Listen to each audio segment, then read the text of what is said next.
play so well this evening already. You guys have made a lot of progress and in a very short time. So it proves that it's not at all impossible to do this. In fact, it can be a lot of fun. And I hope that you're feeling proud of yourselves for what you've accomplished already. It's only been 2 nights and seems like everybody's got a really good grip on Sue Lorith. And we'll be able to make some more progress on Amazing Grace and a couple of other tunes before we finish the week. So I want to, just before we get started, to make sure everybody has seen the YouTube page. Has everybody seen the YouTube page? Can you raise your hand? Anybody not found it yet? Is there Do we anybody? need to subscribe to that? No, you don't. No, not at all. Everybody can go to it. I'm going to show you where it is right now, and bear with me because I'm not very expert at sharing screens. But if you go to our Facebook page, and you'll see on the Facebook page, there'll be a link to Community Music Literacy in Coastal Labrador YouTube. And you just click on that, and what you'll see is what you're looking at on your screen right now. So posted there are the whole sessions. Look, there's David waving at us. Both from the first night, the second night, tonight, and tomorrow night. Those will all be there. But also, what we'll find are these little play along videos, and these are really great for practicing with. Okay, so for instance, here is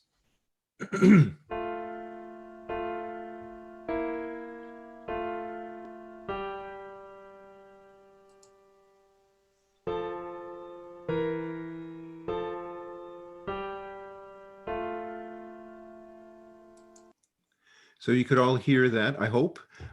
And you can see that Michelle is playing there, and we can see her hands moving, but also we see these bars that show us the key we're going to play. And right above here is the music notes, the score, with finger numbers here that can tell you, especially when you need to move your hand and so forth.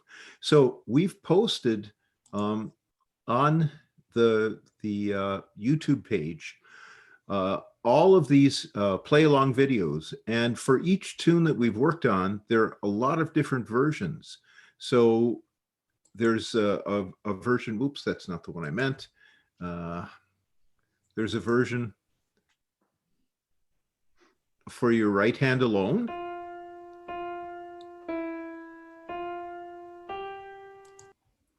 And there's the version we've been working on where the hands move in mirror image.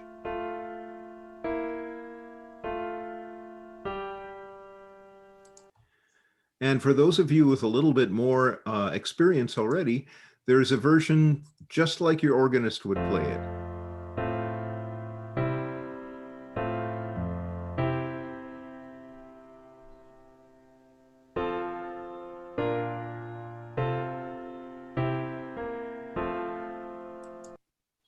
So you can see that these would be really helpful if you can get your screen up in front of your keyboard, and you can work at the level that you're comfortable working at. And when you feel accomplished with that, then you can challenge yourself on to another level. So make sure. Sorry to interrupt. I was just going to go say, ahead. If you click the playlist there, I've got everything organized as well in This one? playlist. Yeah. So you can see there you go. all of the Sue Laureate videos are in the same playlist, and you can click that and then select the one that you want to use. That's great.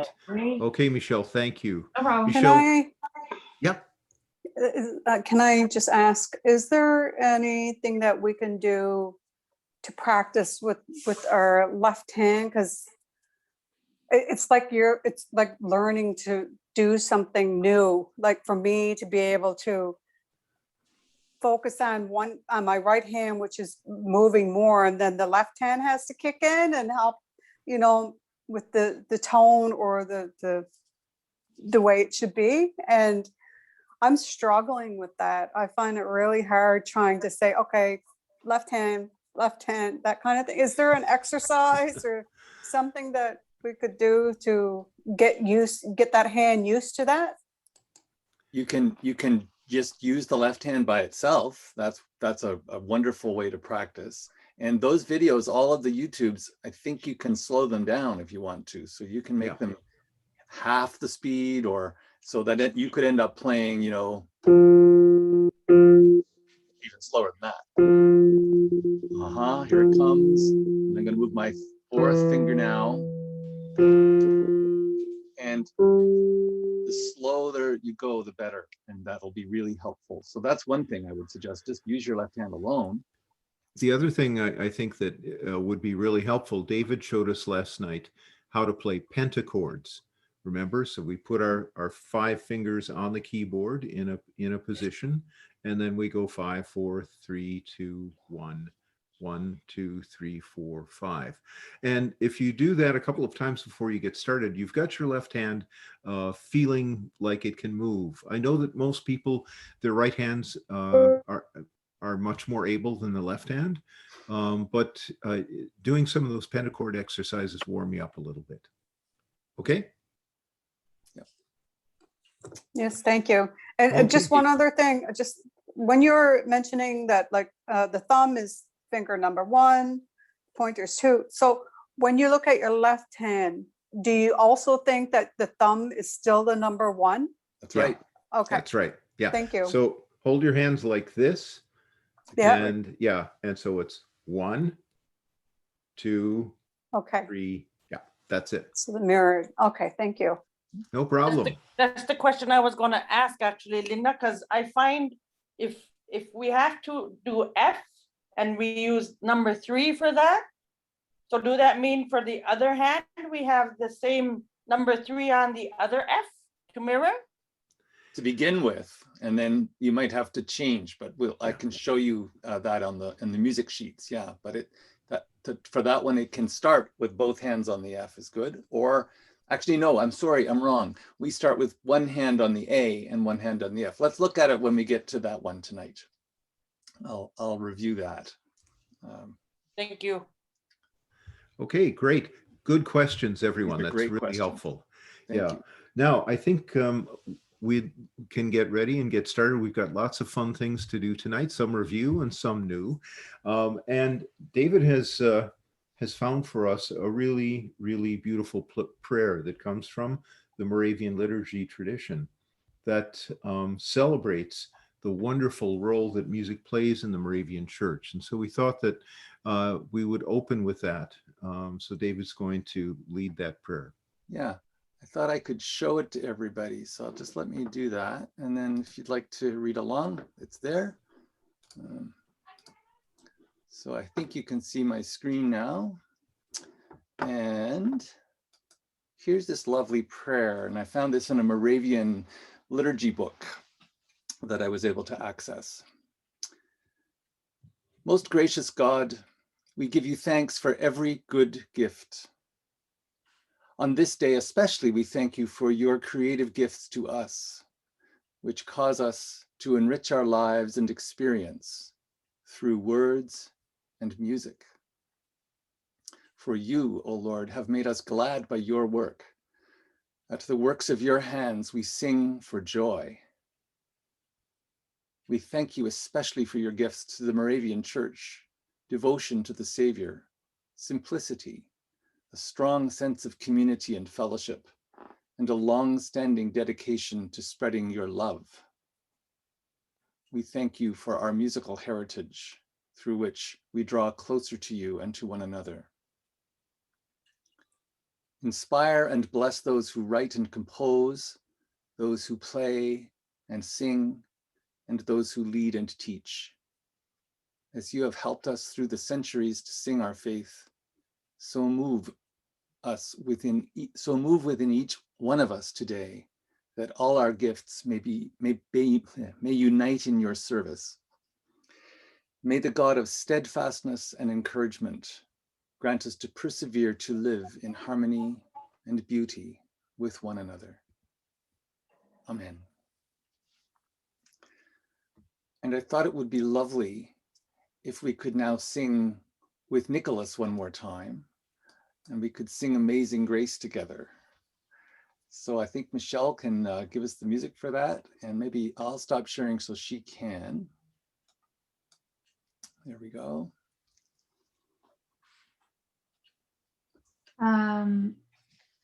So we want to see Nicholas and see the music, sorry.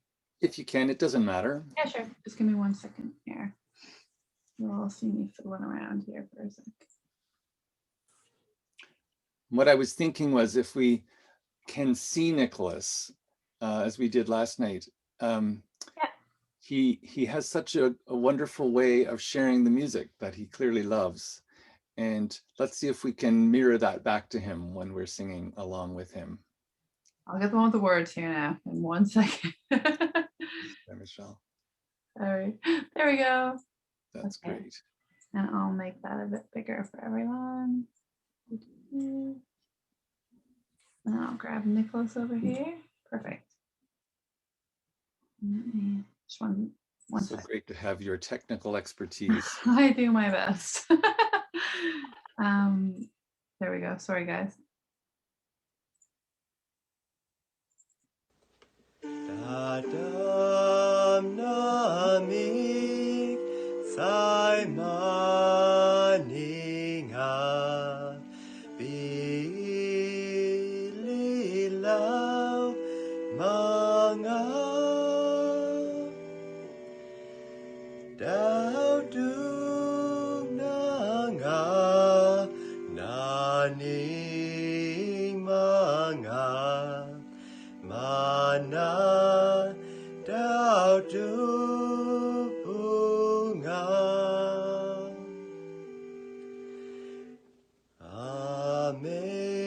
Amazing grace, how sweet the sound that saved a wretch like me. I once was lost, but now am found, was blind, but now I see. Thank you. Oh, thank you, Nicholas. You're muted, David. So I am. There we go. Thank you so much, Nicholas Nakami, for sharing your music so beautifully. And our task ahead then is to see if we can learn a little bit more about playing that wonderful song we started last night. I'm going to do a little bit of reviewing first, just to be sure. So let's just do some stretches again. You can wave at your screen, get your arms rolling along. You can imagine maybe you're a polar bear swimming in the water, and he's swimming and swimming and swimming and swimming, and he's very strong, and he's pushing himself through the water. Yeah, and then maybe he gets out and he shakes off all the water, and he feels he's very happy to be out in the sun, and then he starts to take a deep breath. He's hoping he can smell a seal, I suppose, or something, and then maybe blows all that air out. And so we're feeling very, very calm, even if we're a little bit worried about all these pitches we've got to play with our hands. Can we just remind ourselves what the fingers are going to do then? So let's do this. Let's have a game we can play in the screen. We can use both hands. And let's do this. We're going to go 1, 1, 3, 3, 5, 5, 2. Let's try that. 1, 1, 3, 3, 5, 5, 2. And I'm just making this up. So whatever comes along, let me try another set. 4, 4, 3, 3, 1, 1, 5. 3, 3, 1, 1, 5. And don't forget to smile because God loves you. And let's do one more that I can make up. And then maybe somebody else would make up one. How about 2, 3, 4, 5, 1, 1, 5.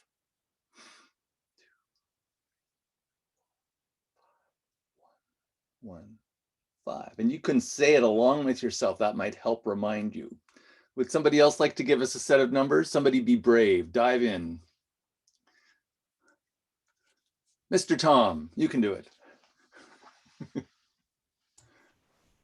Okay, 1, 3, 2, 4, 5, 3, 1. Wow. 1, 3, 2, 4, 5, 3, 1. And it's good to really bend your fingers like Dr. Tom is Great. doing, because that really gets your fingers moving around. Would somebody else like to give a pattern? Just one more, please. Sabina, you can do it. You're smiling. You go for it. You guys are funny. Don't be shy now. Nope. 1, 1, 3, 3, 5, 5, 4, 4, 2, 2. Okay, here we go. 1, 1, 1, 3, 3, 3, 5, 5, 5, 4, 4, 2. 2. I think I I did think that. we ended on 1. Yeah, and you might have Yeah. forgotten. And that happens. So you Good can play memory. your own game with yourself to warm up those fingers at home. So it's just a question of, can I make both hands do the same thing? That can be useful. And then eventually you could have a different game where you do different fingers in each hand, but you're just trying to get your fingers moving and get used to that in your head. And let's just have a little stretch of our fingers like we were doing last night. And you can remind yourself what that feels like to just open them up.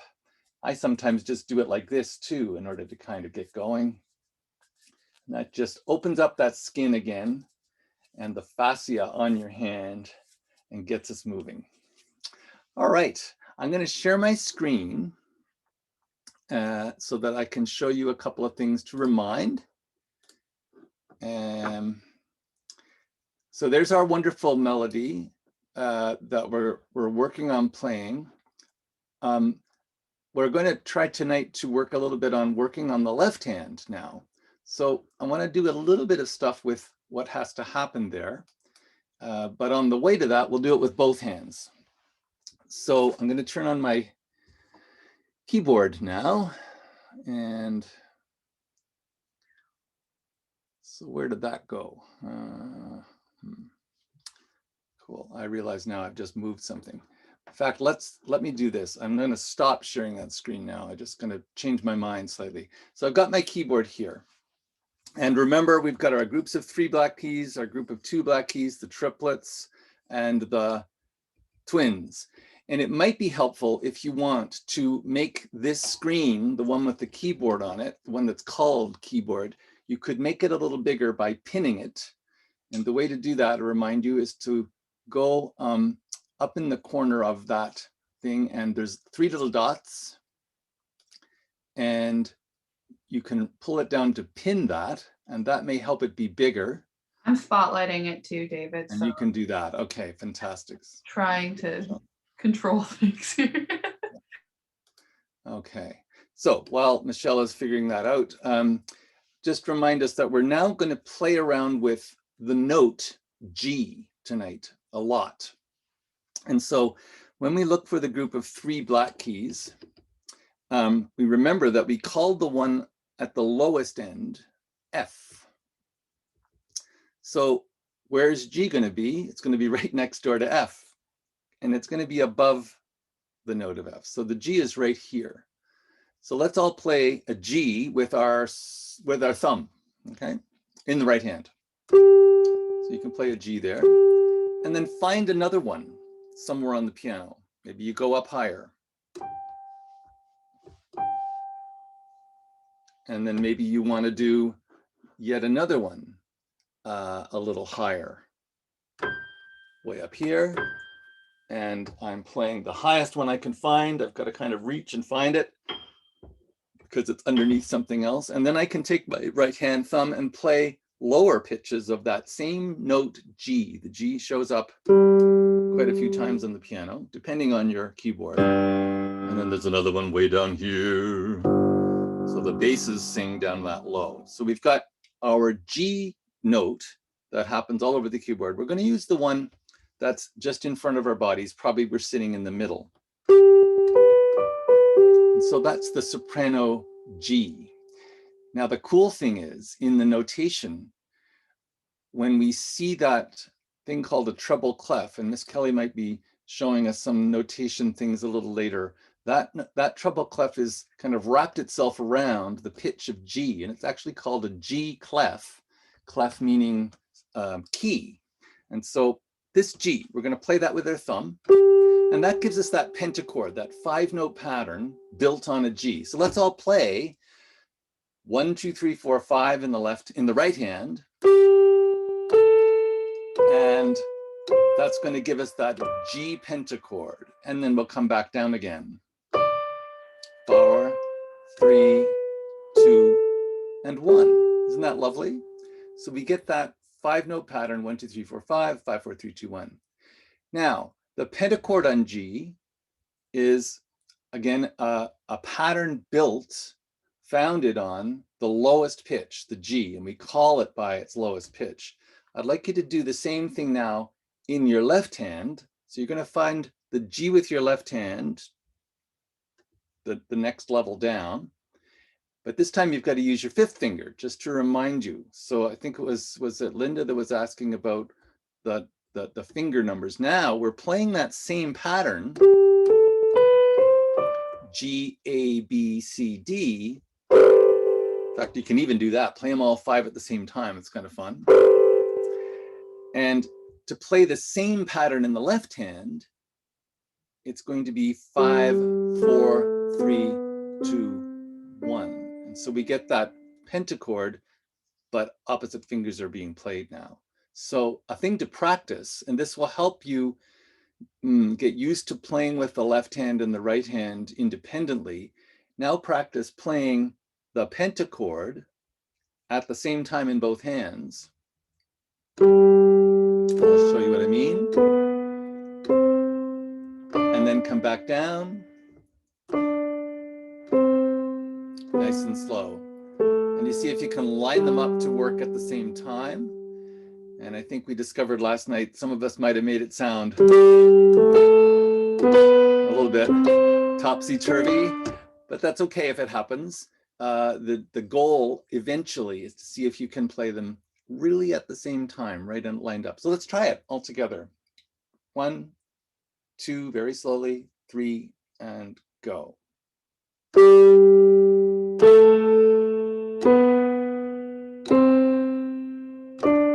And then we'll come back down.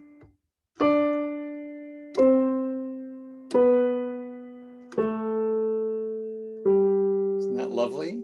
That's so good, and it sounds fantastic. Would somebody like to show us what theirs sounds like? Would somebody be willing to do that for us so that we can learn from you?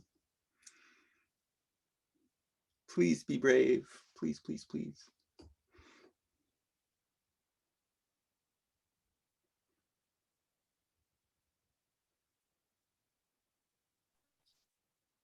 Darlene's going to do it. Great. Thank you, Darlene Nakumich.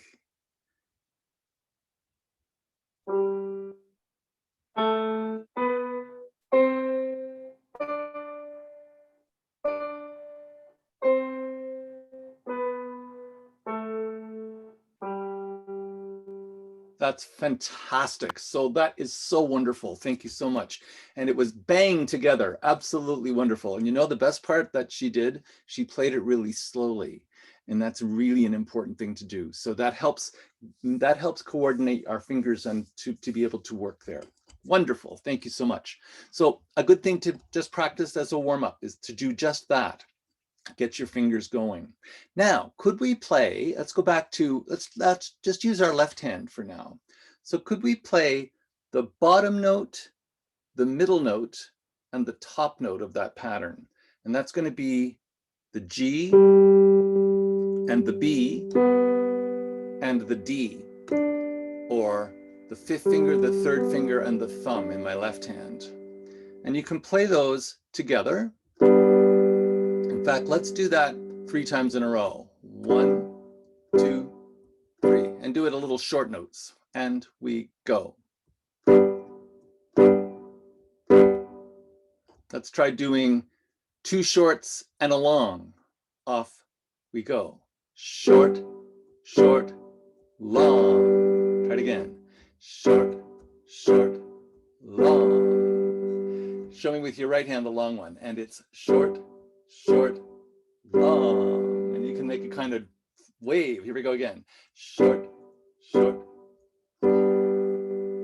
Let's try doing it this way. So 2 longs and a short. Long, long, short. So another way to practice finding those notes is to give yourself different patterns like that, to just become aware of where those are on the piano. That would really help. Would somebody be willing to do one? I'll give you an example. Do something like this. My turn, and then your turn.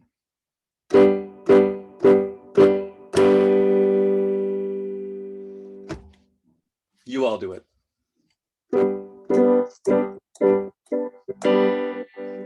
Yes, absolutely. That's fantastic. Would somebody else like to be a leader in that? Play a little rhythm with your chord. Nicole, you do it for us. Can you hear it? Okay. Perfect.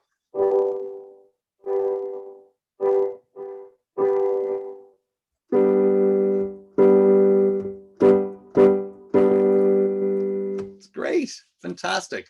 So again, that's a game you can, thank you, Nicole, for that. It's a game you can play, and you could play that game with your left hand and your right hand. So I'm going to find that pattern with my left hand, that 3-note thing, the G, the B, and the D. Sorry, my brain stopped for a minute. And then I'm going to find it in the right hand. But of course, it's different fingers playing the pitches. So now it's 1, 3, and 5. So now I might do something like this. I'm going to play something in my right hand, and then repeat it with my left hand.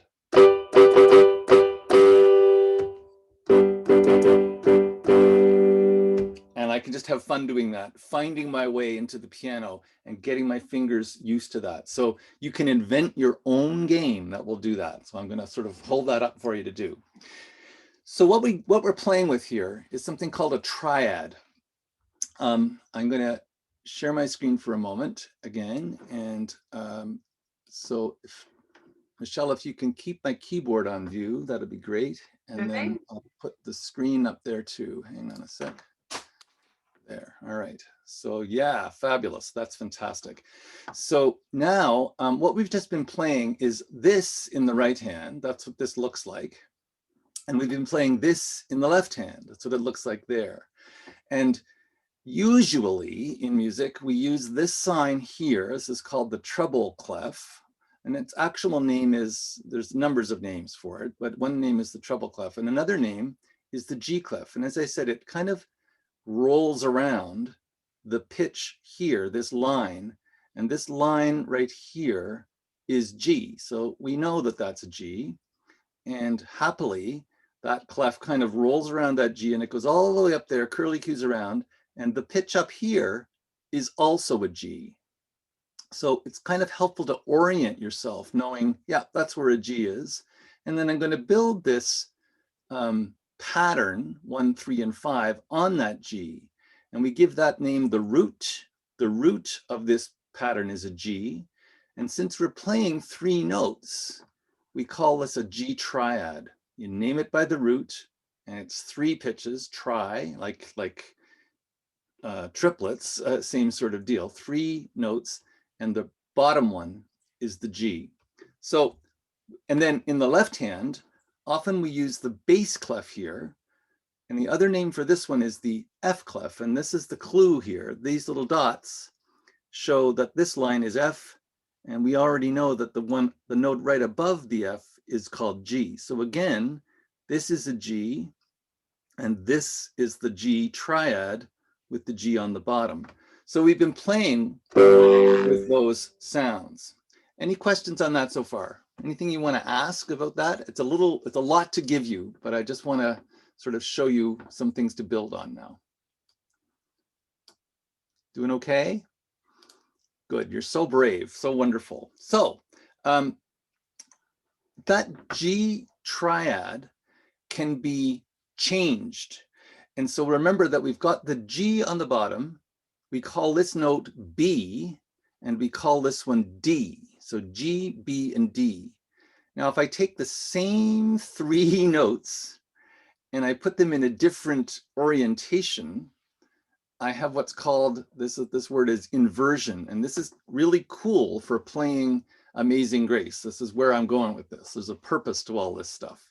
So now, rather than the G be on the bottom, I'm going to have the G be on the top, the G pitch on the top. And we're going to put the B pitch on the bottom, and we're going to put the D pitch in the middle of this triad. So now I have 5th finger. Here's the finger number to go here. 5th finger goes on the G. The 2nd finger will go on a D. And then the thumb ends up on the B. And so you can see what I've played there on my keyboard. I hope you can see that okay. So you're going to try to find that as well. And that's called the first inversion. So a thing to practice then is going from the triad, the root position triad, and then it's sort of, I kind of think it's like you tip it over and turn it upside down. And if we could play upside down like that, it would look like that. But we don't play that way on the piano. That's weird. So we just move our hand over, and the top note becomes the middle note becomes the bottom, and we have this. So that's something to practice, being able to do this. Pick it up, find the new orientation, and do that. One more time. Root position, and then down here. Okay. So now what I want to try and do is find what's called the second inversion. And the second inversion is this guy. And it's where the G is in the middle here, and the B is on top, and the D is on the bottom. So that guy looks like this. So it's G in the middle with the 3rd finger, 5th finger on the B, and D on the bottom with the thumb. And that second inversion is, in my opinion, the key to Amazing Grace. That's how you play Amazing Grace really easily. Listen to what I can do now using that triad.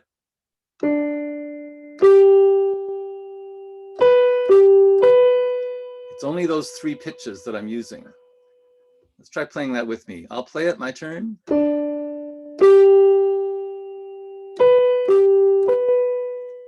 And now it's your turn. Amazing Grace. That's good. Let's try it again together. Amazing Grace. Good. That's so fantastic. Now we do a little bit of filling in. We walk down here. How sweet the sound. And what I've got is my hand is already kind of over that. I'm skipping over the F. My how is my finger number 4. How sweet. And then the word the is the 2nd finger, the sound. So that whole first melody becomes. And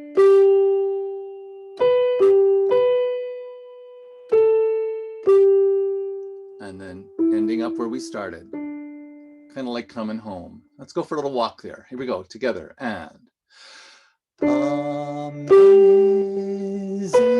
grace, how sweet the sound. Fantastic. Now, we're going to do that again, because remember about same and different. This next part is the same. David, before. Yep. Can you enlarge your screen of the keyboard? I think Michelle can do that maybe. I'm not sure if I can or not. Yeah, David, all we're seeing is the screen view. Yeah, Oh, okay. I've Your got you screen share. spotlighted. Are you seeing the keyboard at all?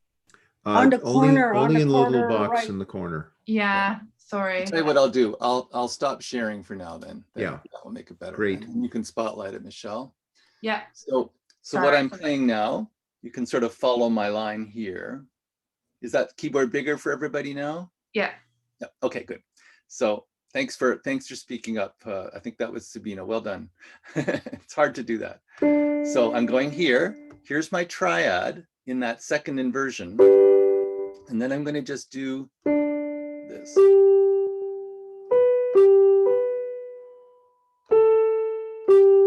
And then you go here.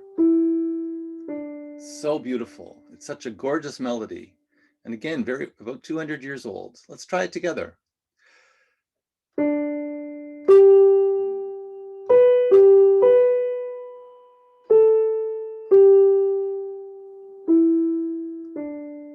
Good. And then it starts out again the same way. But now there's a little change, and I'm going to ask you to put your second finger here on the A, and you've created a G pentachord now, and you end up going to 5. And then remember last night we played that middle part of the melody, which was a G triad in root position. That's so cool. Just try that with me. I once was lost. And now we're going to pick our whole hand up and go to a C pentachord.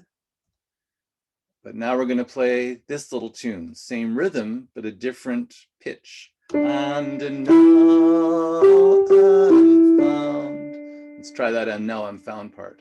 Second finger, third finger, and 5. And now I'm found. And then we return to that second inversion triad again. And we end up like this. Was blind, which sounds like the beginning.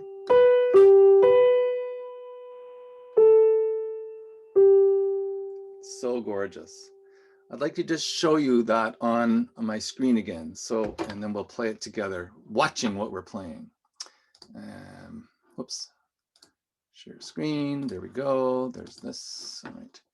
And let's go to that. So,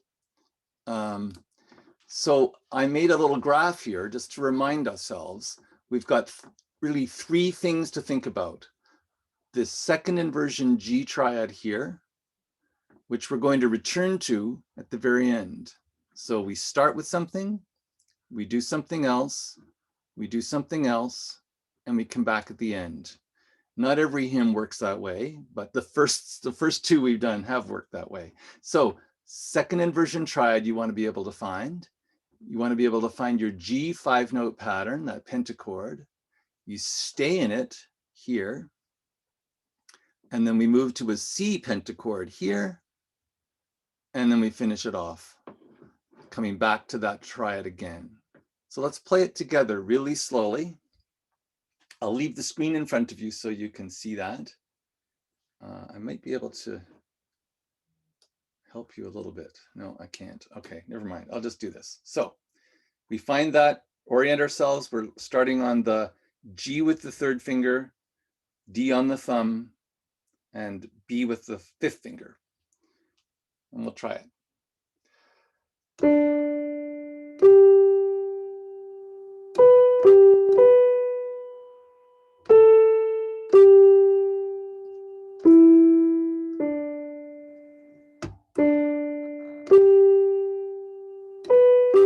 And now we move to the 5-note pattern on G. And then we stay where we are and we play this lovely little melody on the triad. We move to a C 5-note pattern, but we play with the 2nd finger now.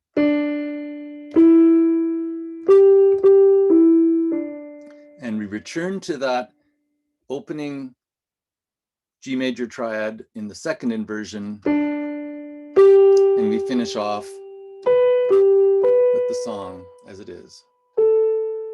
And if you go really, really slowly, it'll sound beautiful and gorgeous, and you'll be fine. I'm going to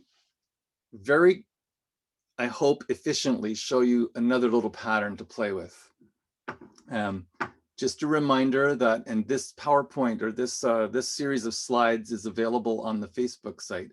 So you can kind of go through and remind yourself here, just reminding you of the names of the notes. So you can always have another look at this and find those note names. That may help a little bit.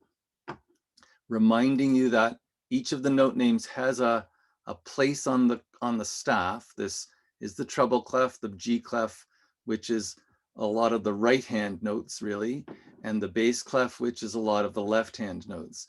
We don't want to get too hung up on the reading, but it can help orient you and remind you.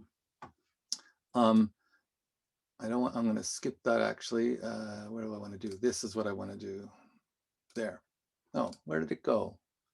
Oh, poop. I've lost something. Okay, I'm going to just stop that for a moment. Sorry, folks, I didn't keep that in the right place for some reason. There, no. All right, don't want that one. Okay, hang on a moment, just a second. Actually, I tell you what, why don't we do this? Why don't we have a little break from playing, and Miss Kelly's going to talk a little bit of theory to us now. So I'm going to take a little break and let you listen to somebody else, and then we'll come back to this before we leave.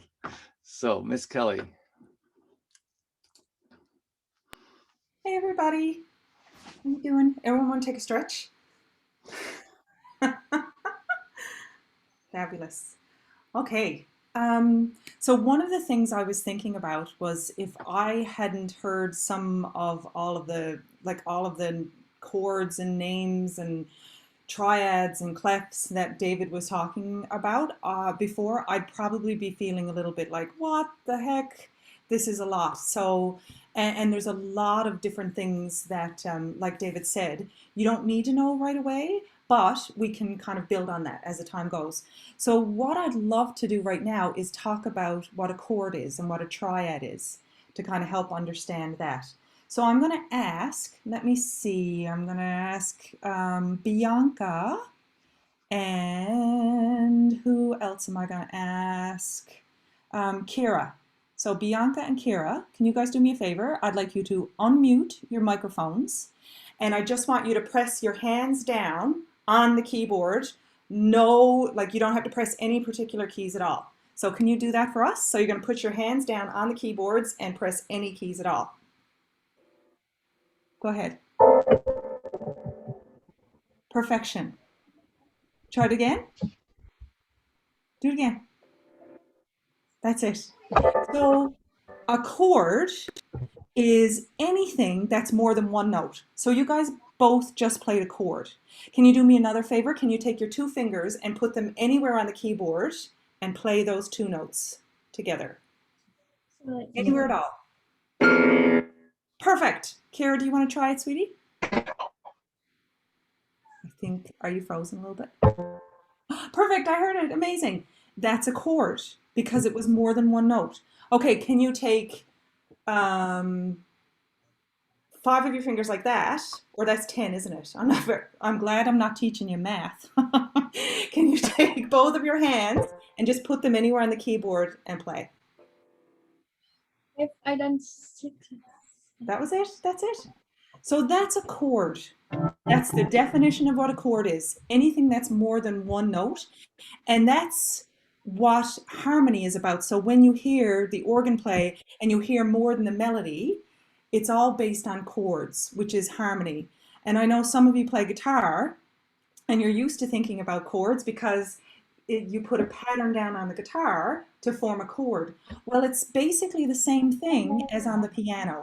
You find out what that pattern is and you play the chord on the piano. So when David was talking about chords, a triad is a certain kind of chord. So I'm just going to share my screen now. Let's see if I have any more luck tonight with this. Daniel totally bailed me out and found all the passwords and stuff I needed. So right here it says the definition: a chord is two or more notes that sounded together. And thank you to both of Bianca and Kara for showing us what that was. And it says the most fundamental chord. So that means the most popular chord, the one that we hear the most all the time, is called a triad, and it's 3 notes. So that's the most popular chord in the world, is when you put 3 notes together. All right, and that's what it looks like. I didn't do these drawings, by the way. I totally got this off the internet, so I don't know why the frog is there like looking confused, but so apologies for the really bad, the bad pictures. So that's a triad, and that's what it looks like. And you'll notice that they're stacked on top of each other. When people teach theory to kids, they often say triads look like snowmen because they're all stacked on top of each other. Okay, so there are actually 4 different kinds of triads. We're not going to get into this, but just so that you know, there's a major triad. Actually, David, could you play those so we can hear the difference? So David's going to play what a major triad sounds like. Okay, so that's a triad. And then Okay, minor so one. quite often we associate chords with feelings. So you know how sometimes you hear a song, and even though the words might be a certain way, the actual music itself makes you feel a certain way. So a major chord is often associated with kind of feeling peaceful or happy. And then there's a minor triad, a minor chord, and this is what it sounds like. And what I'm doing is I'm playing on particular pentachords. If I play all the white keys on the D pentachord, I get a minor triad. So can you just play that one more time, David?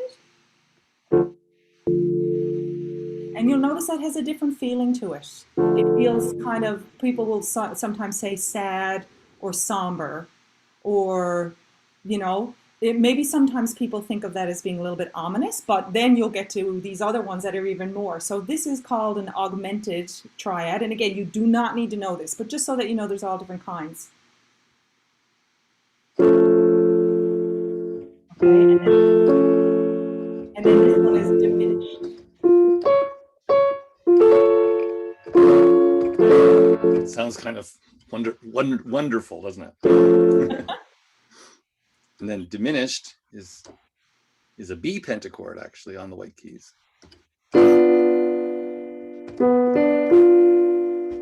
Sometimes people think that sounds like a train, or it sounds closed in. So, oops, there we go. So that's what a triad is, what David is talking about. It's a certain kind of chord, and it has 3 notes. So here, again, this confused frog is looking at structure of a triad.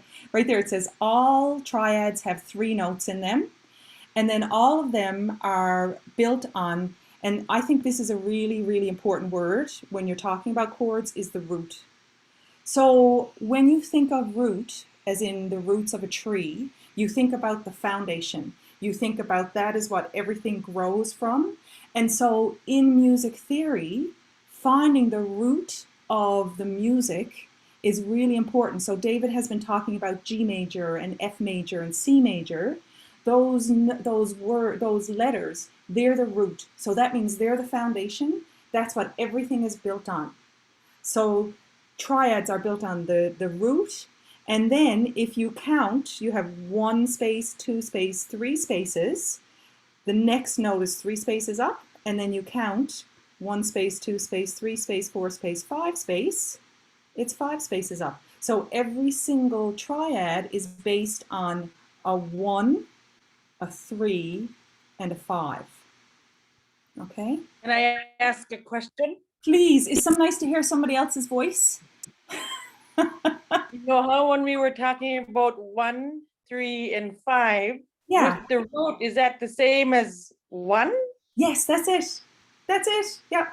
It is in the So right hand, yeah, the right It's hand. always the root. Well, sorry, should I say, sorry, David, I shouldn't be answering that, but the kind of like the, are you talking about your fingers or like the numbers on the scale? Like your fingers. 1, 3, and 5, is that the same as like the root 1, 3rd, and 5th? David, do you want to answer that? It will be in the right hand as long as you're in the root position. So when we were playing the G chord in the right hand, the G triad in the right hand, it'll be 1, 3, and 5. But when you play it in the left hand, this is what's a little weird, then it's going to be 5, 3, and 1. 5 is on the root in the left hand. So it's just it's true that you're using those 3 fingers, but you want to think of them slightly differently for each hand, if that makes sense. But yes, they're on the bottom. That's the point. The root's always on the bottom. That's great. I have a question right quick. Yeah. You know, when you start with Amazing Grace, it's D. Why is it shows on the actual note page that it's the root is G? I got confused there. That's what I was talking about, those inversions of the chords. They get traded around. And so I think Kelly's going to show a little of that now. I'm not sure, but Okay. I'll talk a little bit about that. But so if you notice, like if you look at this music right here, or these notes right here, these are all stacked on top of each other. So the D that you were talking about, here we go. This is the G you were talking about, right? So this is the G chord that David was talking about for Amazing Grace. But the reason why the D was there, because we took a D and put it down here, and that's what inversion means.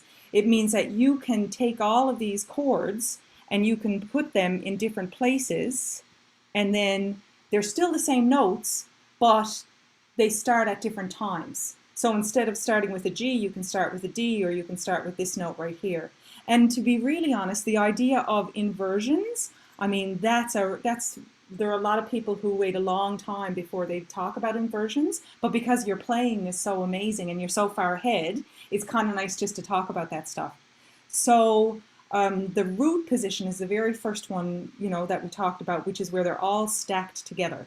And then you'll see all of those chords down here, they're all stacked together into what's called a root position chords. Now, what I think would be great to do is to learn how can you actually make root position chords. You can do that yourself. You can figure out what the names of the notes would be in any key at all.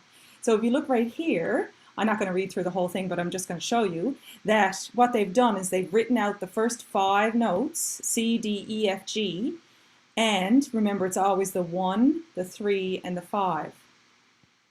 Oops, can't count. So if you cross out the 2 and the 4, then you're going to be able to name any root position chord. Same thing here. We have G, A, B, C, D.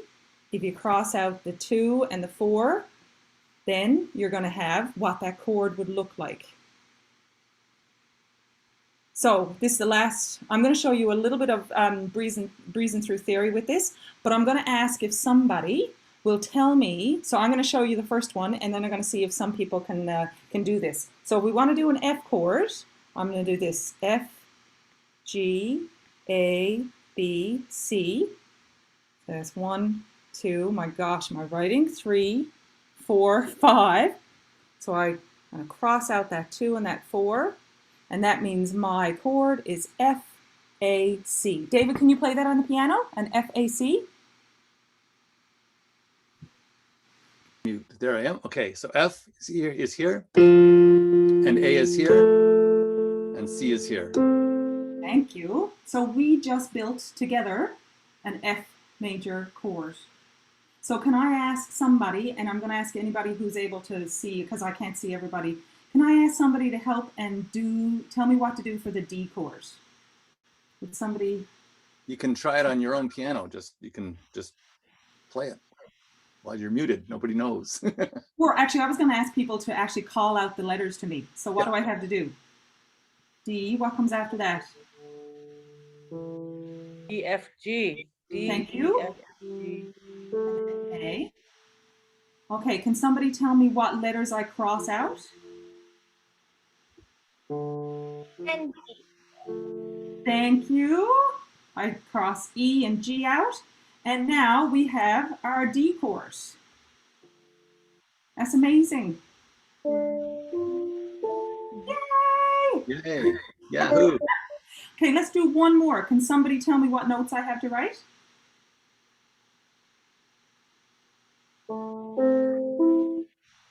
What's the next letter? B, C, D, and E. Fantastic. And what notes do I have to cross out? B and D. Yes. And this is your triad, A, C, and D. Anybody want to try that?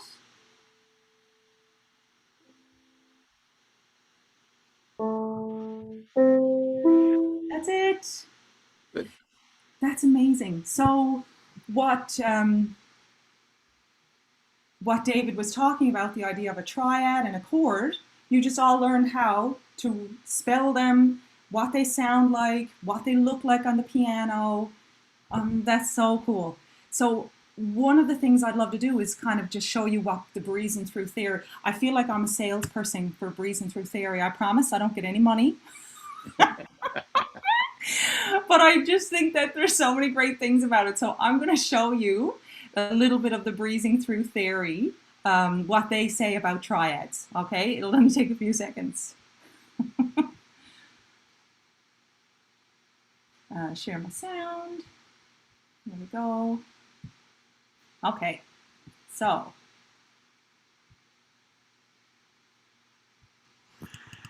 A chord is a group of notes sounding at the same time. A chord that has 3 notes in it is called a triad. Triads are built on every degree of a major scale by stacking thirds above each scale tone.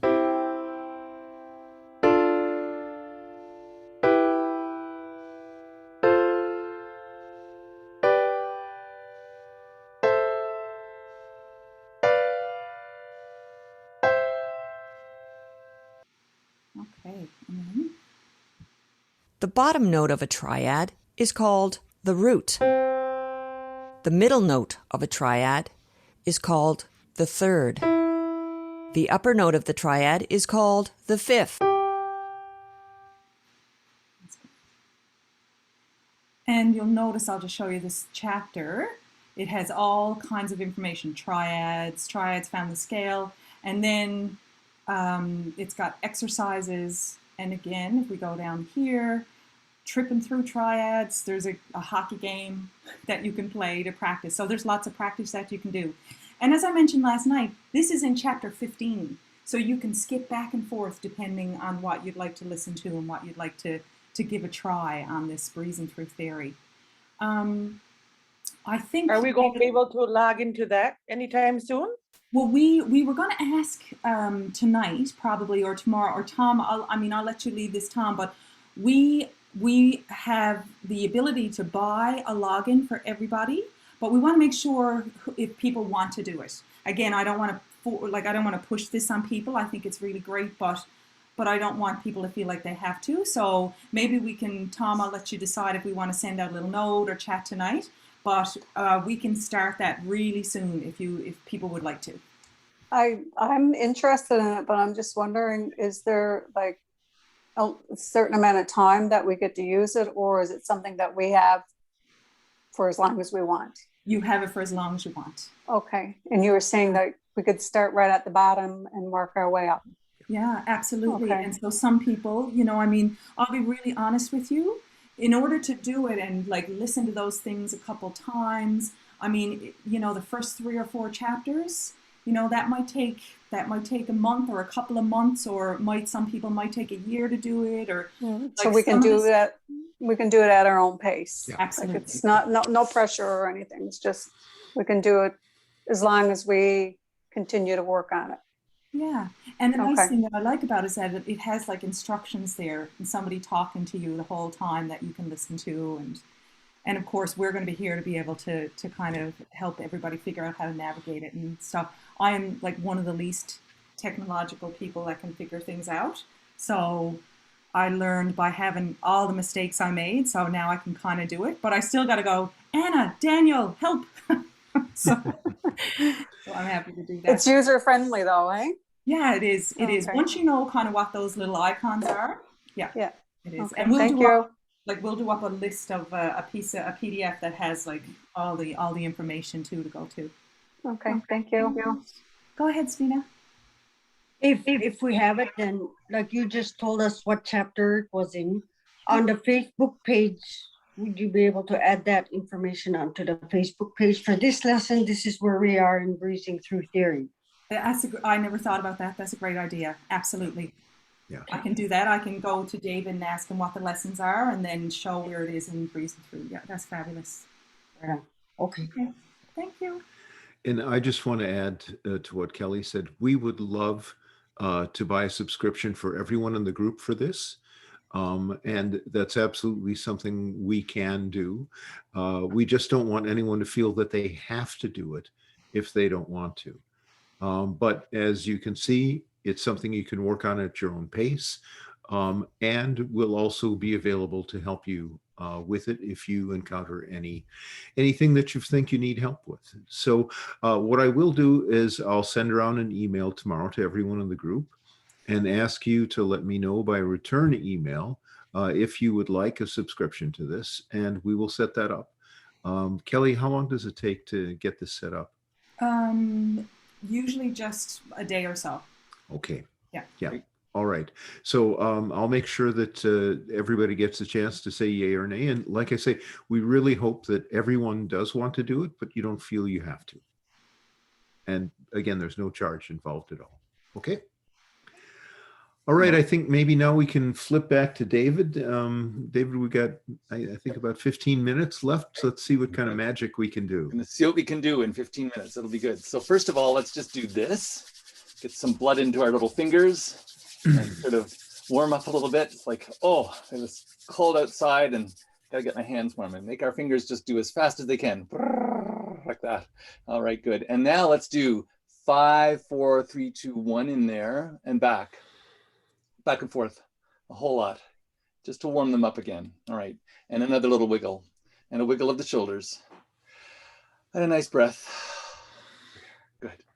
So thank you, Kelly. That was great to have some ideas of that, and reinforcing really what we're trying to learn on the keyboard.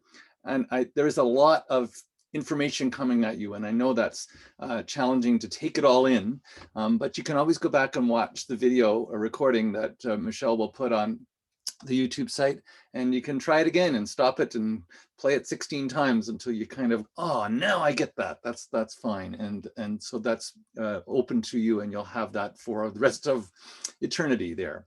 I'm going to go back to those ideas of those triads again, just to kind of sit into this a little more.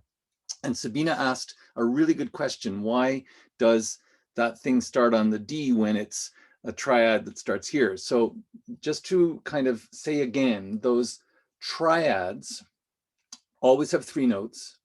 And when those triads are arranged where there's a note on the bottom, I'm going to use my left hand, where there's a note on the bottom, which would be played, say, with my 5th finger, and then a note in the middle, which I'd play with my 3rd finger, and then a note on the top, which I'd play with my thumb. And when they're thirds apart, as Miss Kelly was showing us, I call her Miss Kelly because we sing in the choir together, and we call each other Mr. David and Miss Kelly. So her name is Kelly. Anyway, we get this 5th, the bottom note here and the middle note here and here, and we leave out the stuff in the middle. So in the G triad, there's my G, there's my left out A, there's my B, there's my left out C, and there's my D. Let's just try playing one of those on a G chord on the piano.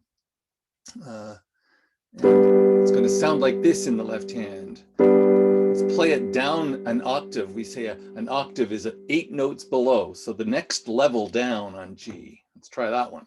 The bass G. And let's try the very, very deep one, the one that's the way down on the bottom of the double bass at the Hopedale Church. This sound way down here. It's awesome. A beautiful low sound. And so we come up and we come up, and you'll be able to just find that G chord, that G triad anywhere. So as long as it's in that position where there's a note and then a note, 3 note, a third away, and then another one a third away, that's called a root position triad. So just keep that in mind. because the root's on the bottom like a tree. So when there's roots on the bottom like a tree, that's cool. Now, sometimes the wind comes along and the tree is torn out of the ground. And I don't know if you see this much in up where you are on the coast, but I love root balls. I love it when trees fall over and the roots come up above the ground and we can see them. So when that happens, you could imagine the tree is just being tipped over upside down. So if my tree was here with the root and it's tipped upside down, and now it's standing with all the little tiny branches on the top and the roots up there, that's called an inversion. I need to use the same letters though. I have to have the same letter names in my G triad. So if I tip it up and down, then I'm going to have the root on the top.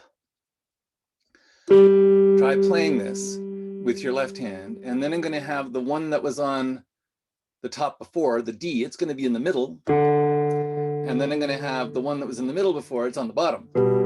So I've got B, D, and G. And so that's an upside down triad of G, and that's called a first inversion.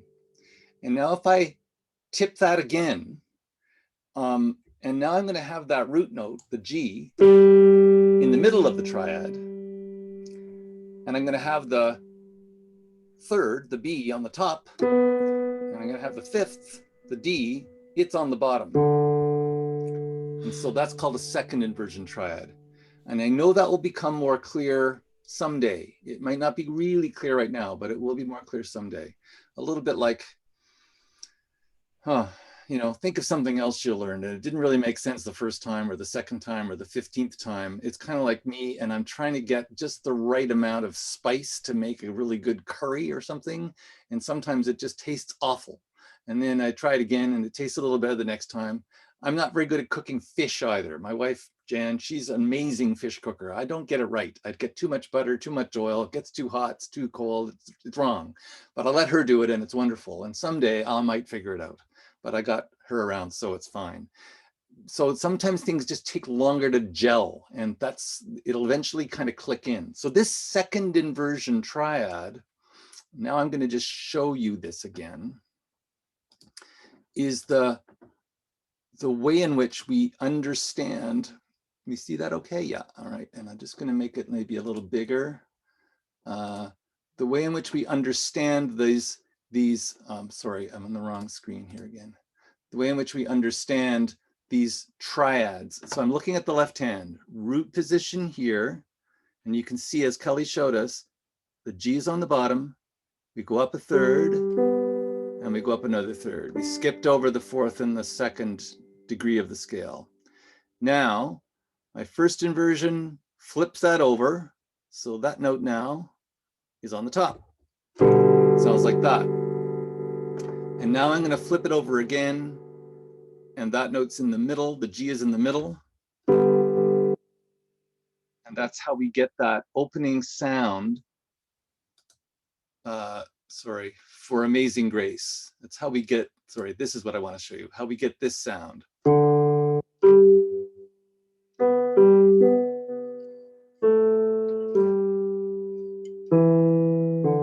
we stay there in that position. And then now we're moving to the 5-finger pattern again.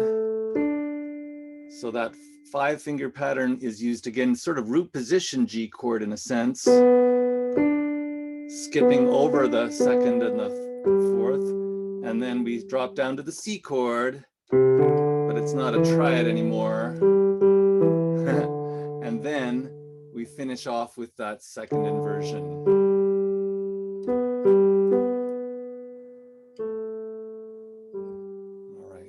So I'm going to leave that with you for tonight.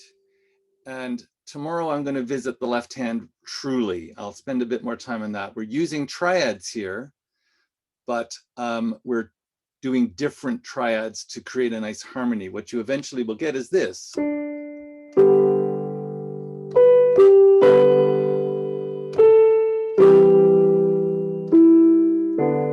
Etc. And it's going to be really easy to do, I promise you, once we get past this little hurdle of second inversion. So we'll work with that tomorrow. I'm going to revert to something. This, I hope, will be really fun for you. We heard some really fabulous versions of Si vous le laurez earlier on. There was a few folks arrived early and they played their versions of them. Wonderful job. I'm going to skip down to here. We've got the reminder of how they worked. We have the first inversion, the contrary motion version of it here, which many people are starting to learn to play. It's not very big, is it? Just a sec. No, other way. Yeah, sorry, folks. There, make it a little bit bigger. And how bad is that now? I'll take it over here. There we go. Okay, and I just have to do that, don't I? There we are. Okay, and so this is where we start. We're back in the F zone here, starting on the third finger there and starting on the A here. And this is the contrary motion version. So I'm going to leave that, and then I just want to show you the other version we tried, which was using the left-hand 5-finger pattern in F, and some of us might have tried some of that too. That's that F triad. Look at that. It's using the triad notes there, but now they're broken up. And now we go to this.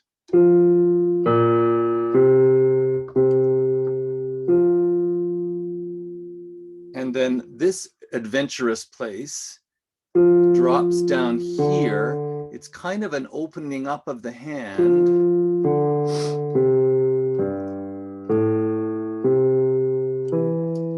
And then we go to a 5-finger position in C, and you've got an easy job here.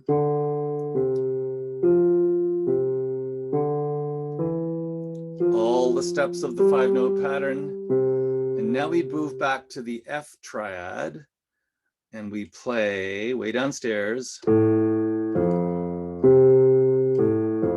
we just stay there now. And that's why I've got this long note here.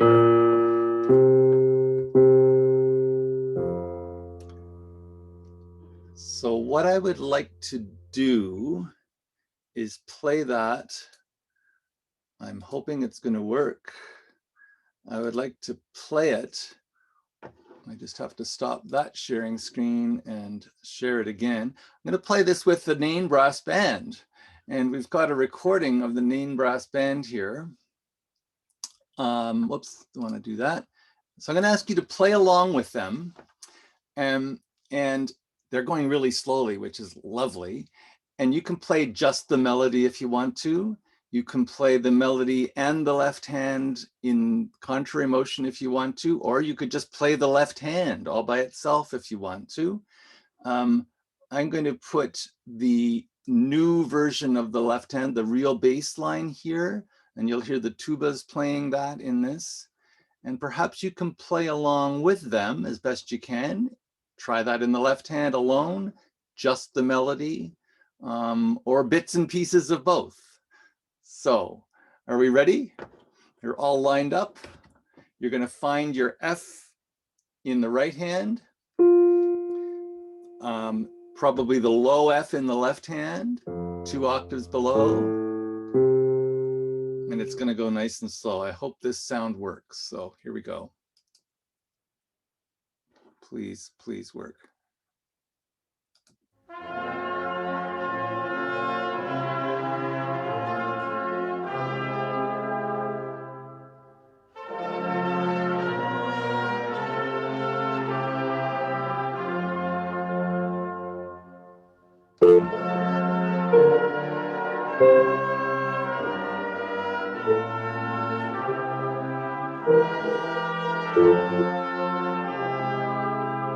And that C pattern in the left hand.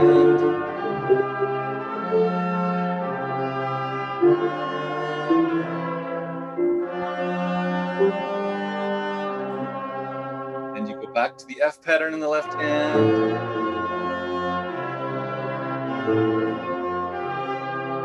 And then the left hand stays where it is.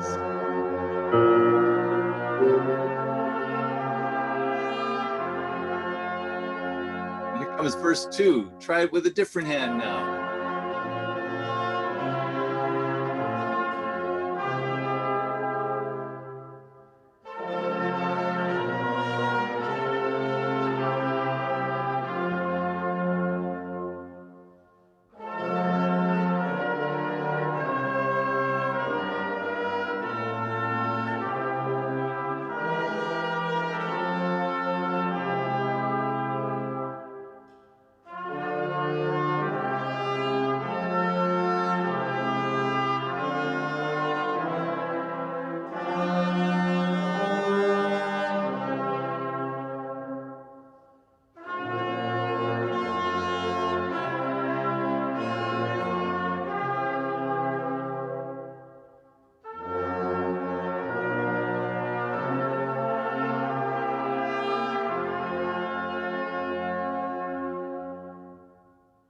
Woohoo.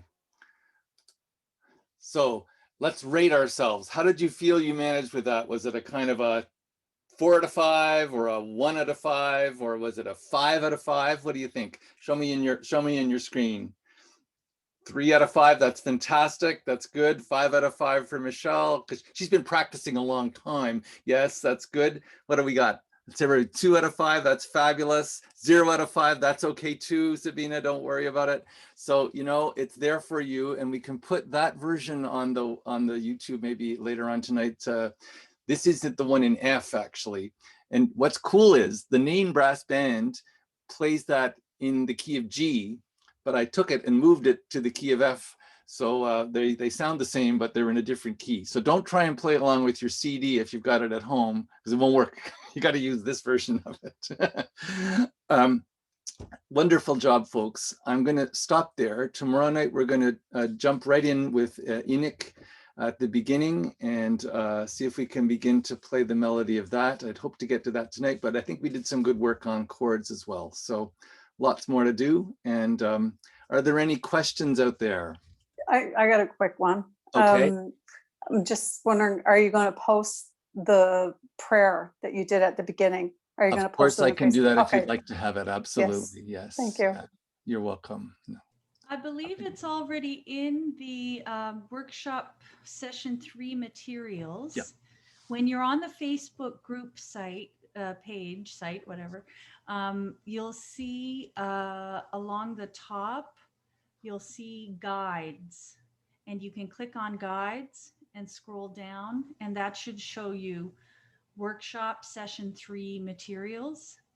It's a PDF that you can download and open up, and the prayer will be there along with some of the other stuff David was showing us tonight. Thank you. You're welcome. You're welcome. Thank you all for being so brave. Sabina has a question. Hi, Sabina. Go ahead. On your YouTube videos, you show how the right hand is always by itself. Would it be possible if you showed the left hand by itself? I think it could be possible. Absolutely. We can do that. Thank Great you for that idea. suggestion. That's a great idea.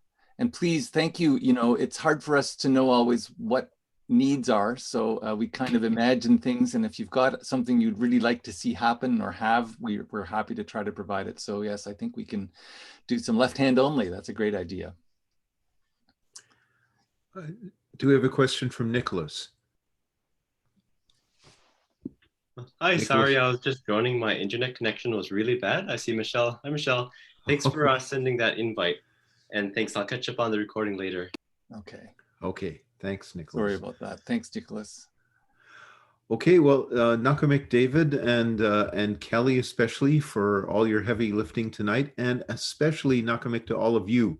Yes. I know how much your brain might hurt after all of this. You're all concentrating so hard. I can see it in your faces, and I can see you moving those fingers and really trying to stay up. Sometimes it's a little frustrating because the fingers don't go where the brain wants them to go, and sometimes the brain can't follow things like inversions, and we get all inverted ourselves as we think about this. But you've all made a lot of progress. And we're really excited that this is going so well. Tomorrow night, we're going to kind of consolidate a lot of what we've worked on this week, and then we'll talk about how we're going to move forward in the future. Of course, we won't be meeting every night forever. That's too much to ask all of you. But once we've got a good solid base here, we'll find ways both through using things like Breezing Through Theory and weekly meetings to be able to get together and challenge ourselves and keep moving forward. So once again, Nakamik to everybody, and we'll see you tomorrow night. So Bye-bye, good everyone. making music with everybody. It is. Absolutely. Yeah, we love it. Bye-bye. Bye-bye, everyone. Good night.